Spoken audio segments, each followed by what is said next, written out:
What if I told you that the most important night in human history has never been fully told? The Bible gives you fragments, the church gives you highlights, but nobody tells you what was really happening in those dark hours. What was Jesus feeling at exactly midnight? What were the soldiers doing while he prayed?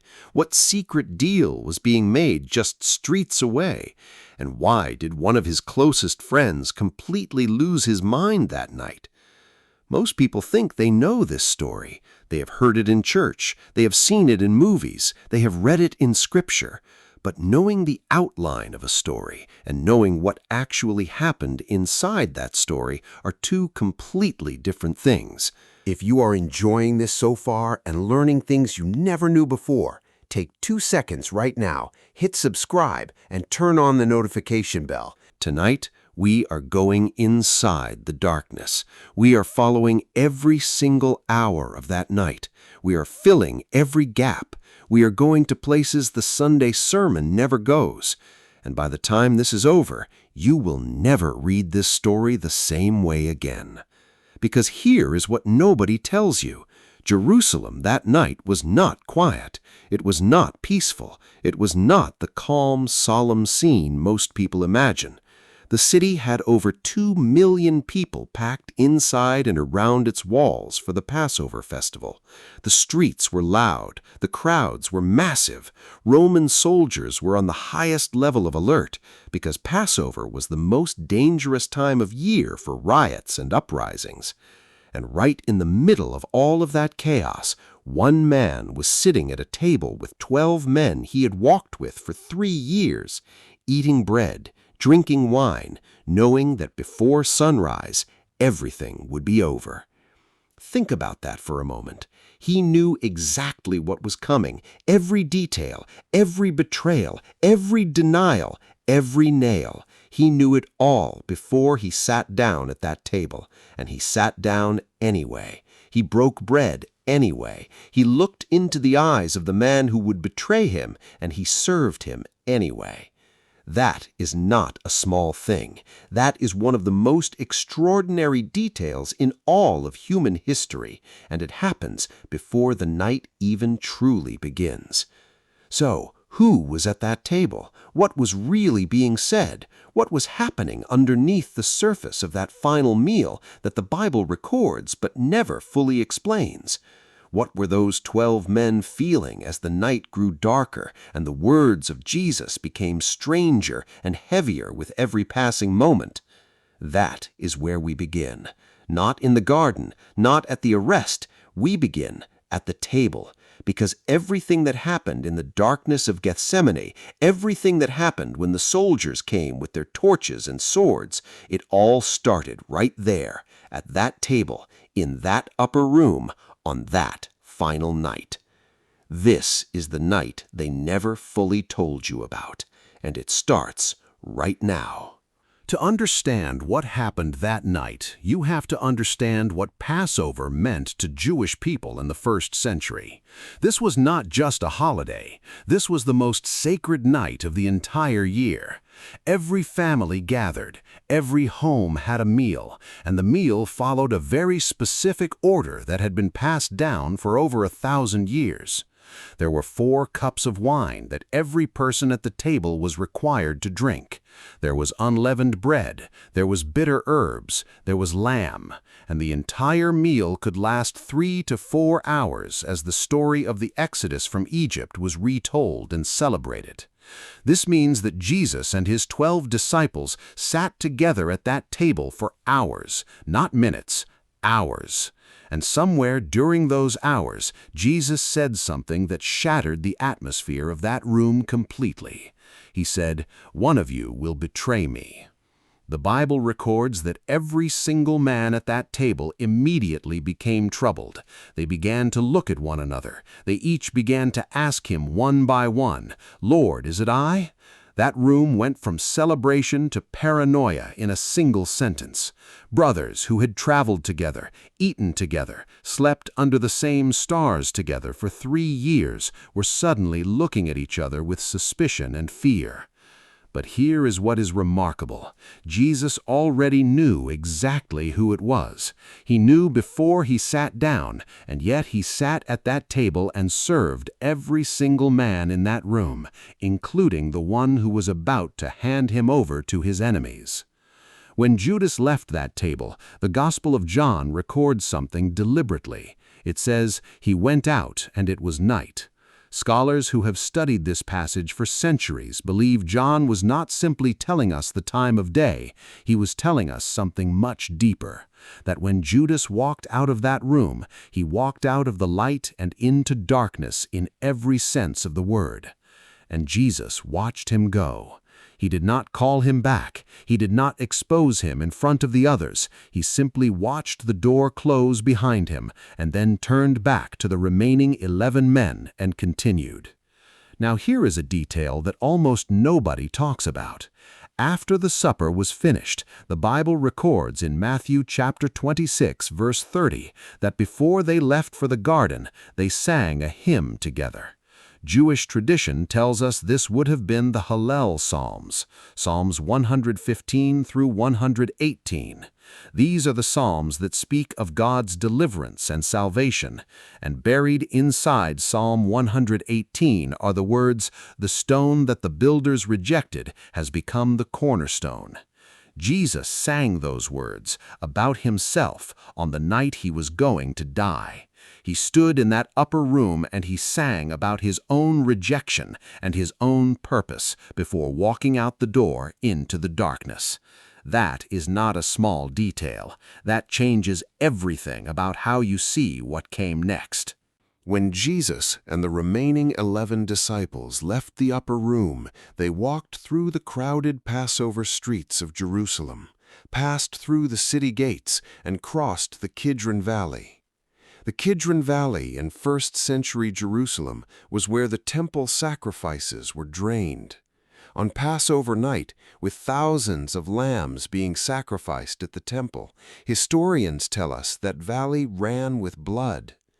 Jesus walked through it on his way to the garden. Gethsemane was an olive grove on the slopes of the Mount of Olives, just outside Jerusalem. The word Gethsemane in Aramaic means oil press. It was a place where olives were crushed to produce oil, and on this night it would become the place where a man would be crushed under the weight of what was coming. Jesus left 8 of his disciples near the entrance of the garden.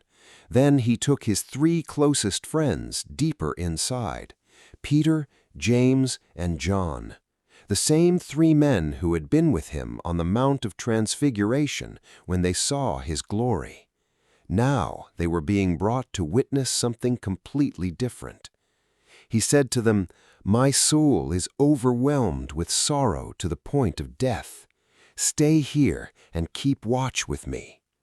Then he went further still, alone, and he fell on his face to the ground. Now here is where the story becomes something that most sermons never fully explore. The Gospel of Luke was written by a physician, a medical doctor, and Luke records a detail in chapter 22, verse 44, that no other gospel writer includes. He says that Jesus' sweat became like great drops of blood falling to the ground. Modern medicine has documented a rare condition called hematidrosis. It occurs when a person is under such extreme psychological and emotional stress that the tiny blood vessels surrounding the sweat glands rupture, and blood mixes with sweat and is released through the skin. The skin then becomes extremely fragile and sensitive to the touch. Jesus was not simply sad in that garden. His body was physically breaking under the weight of what he was carrying before anyone laid a single hand on him. The suffering had already begun in the darkness between those ancient olive trees. 3 times he prayed, and 3 times he came back to find his closest friends asleep. Most people judge the disciples harshly for this, but consider what historians and scholars point out. It was Passover night. Every person at the table was required to drink 4 full cups of wine during the meal. Combined with the emotional exhaustion of an entire week of mounting tension and fear, those men were physically and emotionally spent. Jesus was going through the most agonizing moment in the history of the world, and he was doing it completely alone. What he prayed in that garden is one of the most important moments ever recorded. He used the word Abba. In Aramaic, this is not a formal word for father. It is the word a small child uses for their daddy. The Son of God got on his face in the dirt and cried out, "Daddy, if there is any other way, please let this cup pass from me." And heaven was silent. Heaven was silent, but heaven was not absent. Luke chapter 22, verse 43 records something that is easy to read past, but impossible to fully understand. It says that an angel appeared to Jesus from heaven and strengthened him. Think carefully about what this verse is saying and what it is not saying. The angel did not come to rescue him. The angel did not come to tell him the plan had changed. The angel did not come to take away the pain or remove what was coming. The angel came to strengthen him, to give him just enough to keep going. Whatever that angel said in the darkness of that Olive Garden, whatever message was delivered in those silent hours while the city of Jerusalem celebrated and his disciples slept, it was enough. Because when Jesus rose from the ground for the final time, his face had changed. The agony was still there, but so was something else, a resolve that nothing would break. He walked back to his disciples. He looked at them sleeping on the cold ground, and instead of waking them with grief or anger, he said something that has echoed through 2,000 years of history. He said, "Rise, let us go. He who betrays me is at hand." He heard them coming before his disciples did. He saw the torches moving through the darkness toward the garden. He knew the sound of soldiers. He knew what it meant, and he stood up and walked toward them. Now consider what was happening on the other side of that moment. Judas had gone directly from the upper room to the chief priests. He had negotiated the arrest, and now he was leading a company of Roman soldiers and Jewish temple guards through the streets of Jerusalem toward Gethsemane. John chapter 18 tells us this was a significant military force. Some scholars estimate the number at anywhere from 200 to 600 men. They came with torches, they came with lanterns, they came with weapons, an entire military operation sent to arrest one unarmed man in a garden. And when they arrived, Jesus did not hide. He stepped forward and asked them, "Who are you looking for?" They answered, "Jesus of Nazareth," and he simply said, "I am he." John records that when he said those words, the entire crowd of soldiers drew back and fell to the ground.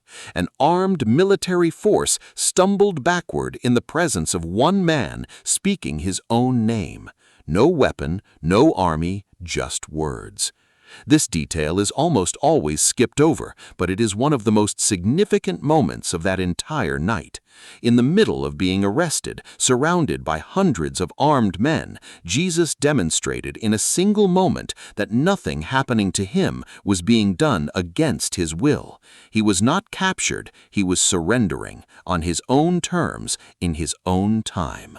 Then Judas stepped forward. He had arranged a signal with the soldiers. "Whoever I kiss," he said, "that is the man. Seize him." And he walked up to Jesus and said, "Hail, Rabbi," and kissed him. Rabbi means teacher, master. In the moment of ultimate betrayal, Judas used a word of ultimate respect. In the moment that Judas kissed him, everything exploded. The soldiers moved forward. The disciples woke up in confusion and panic, and Peter, always the first to act and the last to think, reached under his cloak and pulled out a sword. He swung it at the nearest man he could reach. His name was Malchus. He was a servant of the high priest, and Peter's sword caught him on the right side of his head and cut off his right ear. Now, think about this detail. John is the only gospel writer who gives us the name of this man, Malchus. Scholars believe John knew this name because Malchus was a known person in Jerusalem. Some believe he later became a follower of Jesus himself. The fact that his name was preserved and recorded suggests he mattered, that what happened to him mattered. Because what happened next is one of the most extraordinary and most overlooked moments in the entire arrest account. Jesus stopped everything. In the middle of his own arrest, surrounded by soldiers, betrayed by a friend, abandoned by his disciples, he reached out and touched the ear of the man who came to take him away, and healed him completely. Luke chapter 22, verse 51 says, Jesus touched his ear and healed him. The last miracle Jesus performed before the cross was not for a follower, it was not for a believer, it was for an enemy. A man who came with weapons in the dark to participate in an illegal arrest. Jesus healed him anyway. Then he turned to Peter and said, "Put your sword away." He said, "Those who live by the sword will die by the sword." He said, "Don't you know I could call on my Father right now and he would send more than 12 legions of angels?" A Roman legion was 6,000 soldiers. 12 legions would be 72,000 angels. Jesus was saying in that moment, I have the power to end all of this right now, and I am choosing not to use it. Then one by one the disciples made their choice. Mark chapter 14, verse 50 records it with devastating simplicity. It says, "And they all forsook him and fled." Every single one of them, gone into the darkness of the olive trees. The men who had said they would die with him, the men who had left everything to follow him, gone. Mark then adds one of the strangest details in all of the gospel accounts. He mentions a young man who had been following the group, wrapped only in a linen cloth. When the soldiers grabbed for him, he left the cloth in their hands and ran away naked into the night. Most scholars believe this young man was Mark himself, quietly leaving his own signature inside his gospel. A young man who witnessed the arrest, panicked, and ran away. An eyewitness to the darkest moment. And Jesus was left standing alone, bound, surrounded by soldiers, in the dark. The disciples gone. The garden silent except for the sound of soldiers and the dying torches. This was the moment the night truly began. So now you know what that night really looked like. Not the quiet, peaceful surrender that is sometimes painted in pictures and stained glass windows. Not the simple garden prayer followed by a calm arrest. What you now know is the full weight of what those hours actually contained. A city of 2 million people celebrating while one man carried the weight of the world in a garden just outside the walls. A table where bread was broken and a betrayer was served by the very person he was about to hand over. A room where men sang psalms about rejection and purpose before walking into the darkness.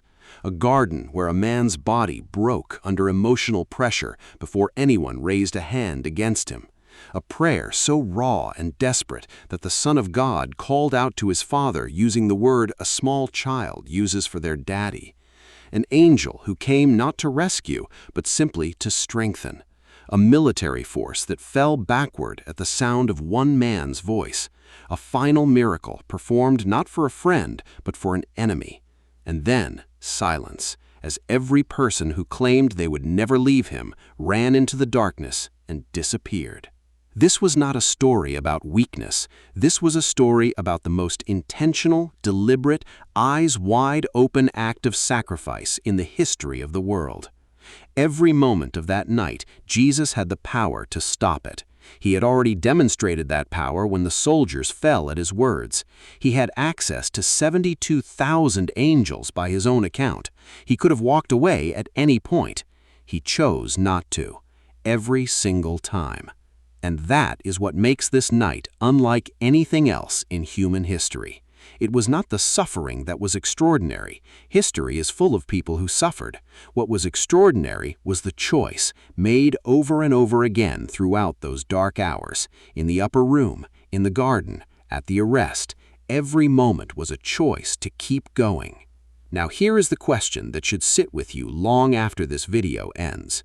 If someone told you tonight that tomorrow you would go through betrayal, abandonment, false accusation, torture, and death, and that you could avoid all of it by simply walking away, what would you do? Most of us already know the answer, and that gap between what we would do and what he did is exactly where the weight of this story lives. Next time, we are going inside the trial, the 6 illegal things that were done before sunrise to convict an innocent man, the religious rules that were broken, the political pressure that forced a governor's hand, and the moment one man looked into the eyes of the most powerful ruler in the region and refused to defend himself.